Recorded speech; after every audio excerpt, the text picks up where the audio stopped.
Huzzah, jailed it. And today I keep getting told this on stream, but no, you'll understand why after this video. I'm going to show you how I plan out a damageless run. As I'm starting one next week, I figured I'd just show you what the heck I go through for the planning process, and why this isn't done live. So to start with, we pick the game. As I'm doing Pokemon Black and White, I gotta choose one of them. Should be a nice, easy choice, right? Pokemon Black or White, one or the other. But no, even choosing the game I have to look into a lot. I made the mistake of the wrong game once already and it caused tons of problems. So this time we're smartly choosing our game. So we look at the differences. The first difference which I found was, well, besides the covers, Drayden and Iris.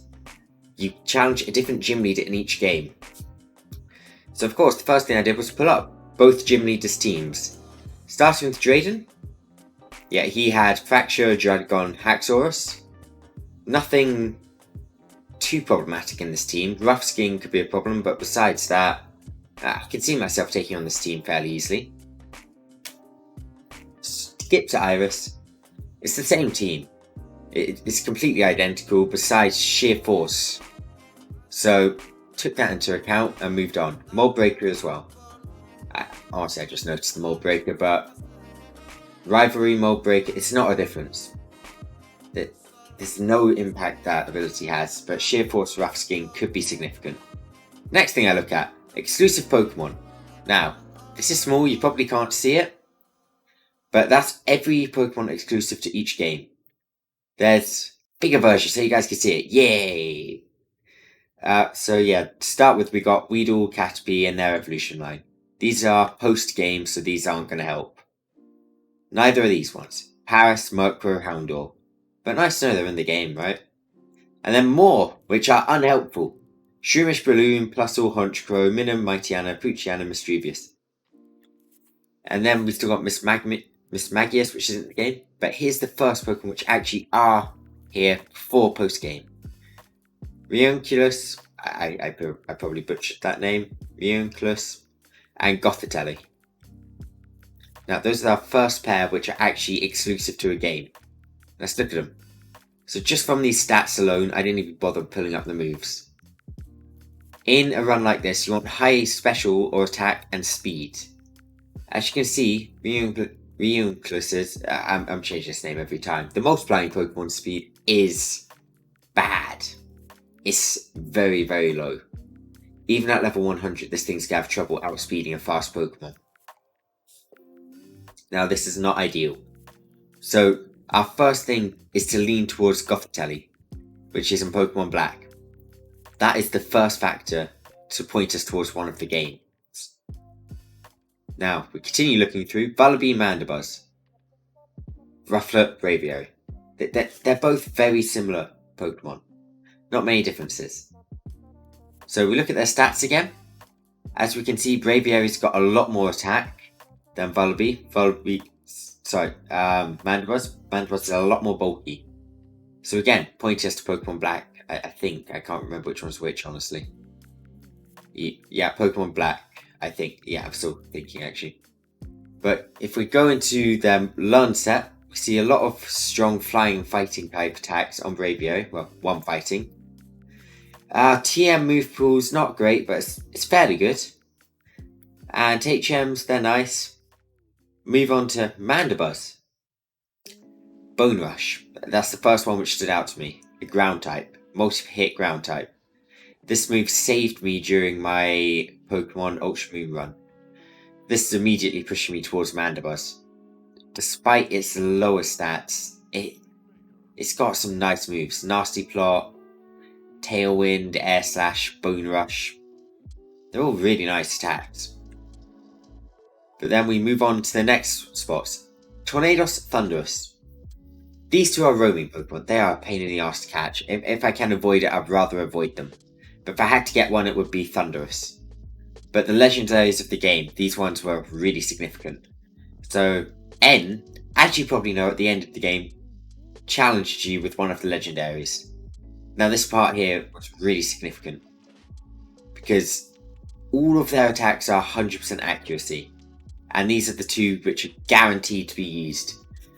Reshiram will use Fusion Flare. Zekrom will use Fusion Bolt turn 1. No matter what. So, you're forced to lead with whichever one you choose.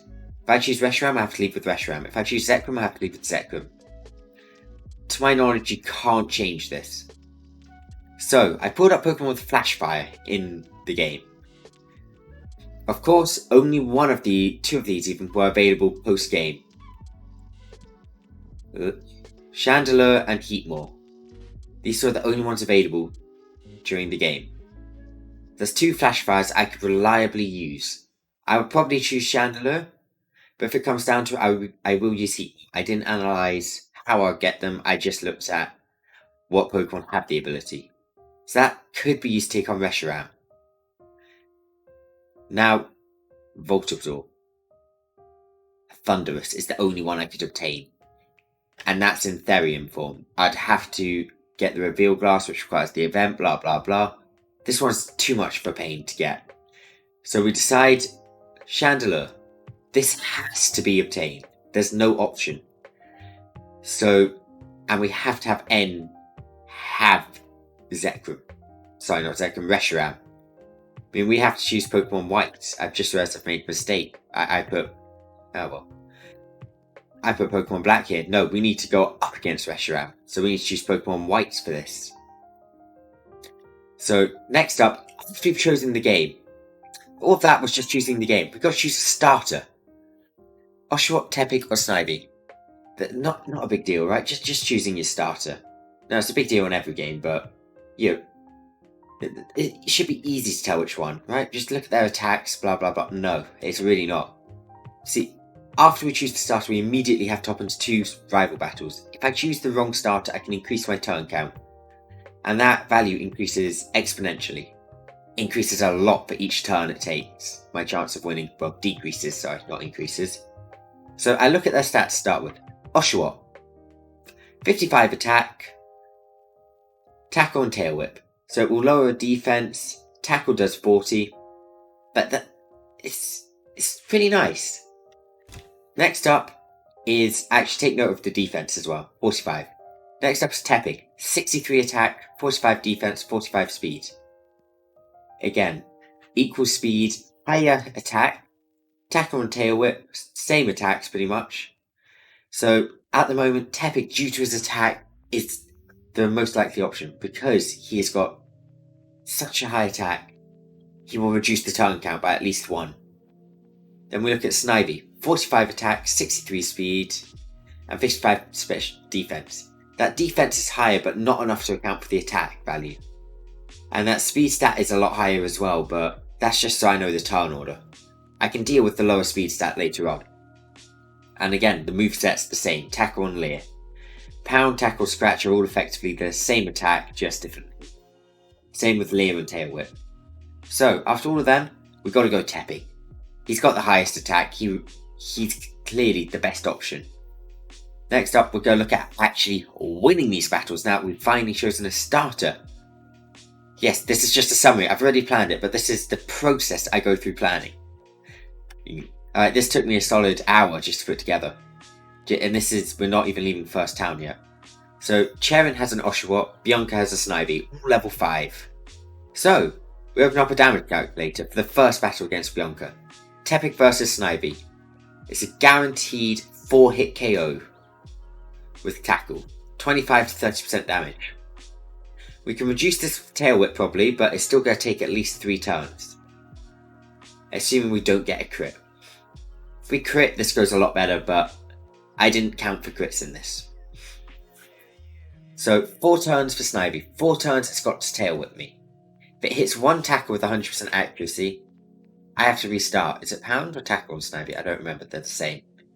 Then we've got Oshawott. It's probably a 5 turn, 2.2% chance of 4-hit KO.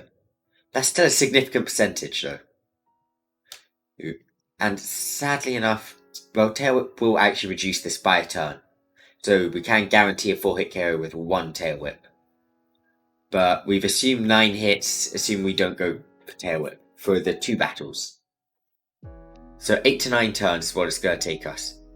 Not too bad, right? Just 8 to 9 lucky turns. How hard can that be? This is the moment I plug it into a calculator. I take a look at this percentage.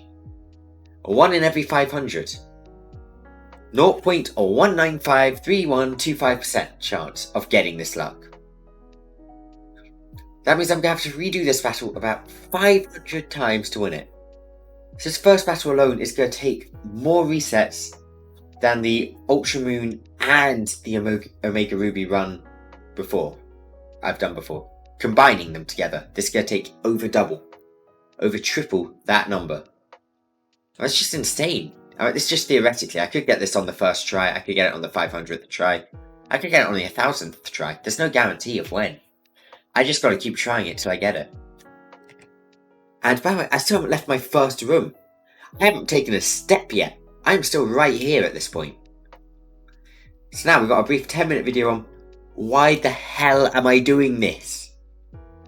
Something gets suggested and I do it. Why? This is the dumbest mistake I can make, but I still seem to be doing it. It's just utter pain. I don't see why I do this to myself, but I do. But yeah, next week, I expect the start of this run at some point next week. Pokemon White's damageless. The first stream will probably just be me resetting in the rival battle. But yeah, I can't figure out why I'm doing this. It's pure pain. But yeah, thanks for watching. Don't forget to like and subscribe. If you still want me to do this on stream, let me know as this part's just painful. This is worse than actually doing it. But yeah, I will do this on stream if people still want me to. But yeah, like, subscribe, go follow my Twitch, Gerald Stein. Adios.